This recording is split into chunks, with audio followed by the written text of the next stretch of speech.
Evropianët nuk ndenjën duar kryq. Pak pasi Donald Trump nxori një plan me 28 pika për t'i dhënë fund luftës në Ukrainë, ata dolën me një propozim tjetër, i cili ka po aq provizione sa edhe ai i Amerikës. Ani se ka të njëjtin qëllim, ideja evropiane nuk e parashet të njëjtën rrugë si ajo e Washingtonit. Të dyja parashikojnë garanci të forta sigurie ku ndonjë sulm ndaj Ukrainës do të trajtohet si sulm ndaj gjithë komunitetit transatlantik, por dallimet shfaqen në pikat më të ndjeshme. SBA-ja kërkon kufizim në 600.000 trupa të ushtrisë së Ukrainës, ndërsa Evropa lejon deri në 800.000. Sipas planit amerikan, shteti që është sulmuar nga Rusia më 22 shkurt 2022 duhet të shkruajë në kushtetutën e vet se nuk do të antarësohet kurrë në NATO dhe këtë duhet ta formalizojë edhe vet aleanca.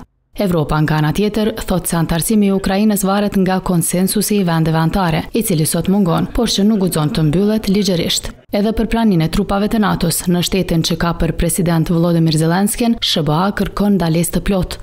Evropa ndërkaq pajtohet se ushtarët e aleancës nuk duhet të kenë stacionim të përhershëm në Ukrainë, por lë mundësi të mëdha për misione të përkohshme, sipas nevojës në radhë të parë për çështje sigurie. Dallimi më i mpret mes dy planeve ka të bëjë me kontrollin e territorit të vendit të sulmuar.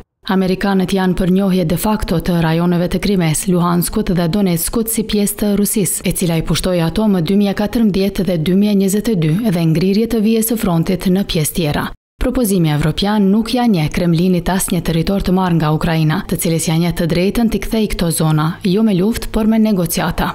SBA dhe Ukraina raportuan së fundmi për parim në bisedime të mbajtura në Gjenevë në lidhje me planin për t'i dhënë fund luftës me Rusinë, ndërkaq Shtëpia e Bardhë më pas njoftoi se palët hartuan një kornizë të përditësuar dhe të përmirësuar të projektit 28 pikësh të paqes, duke mos dhënë detaje se në cilat pika janë bërë modifikime. Kremlini konfirmoi se ka marrë vetëm versionin amerikan të planit, të cilin e cilësoi pjesërisht të pranueshëm dhe në përputhje me diskutimet e mbajtura më herët në Alaska. Por Moska reagoi menjëherë ndaj propozimit evropian, duke e quajtur jo konstruktiv dhe të papranueshëm.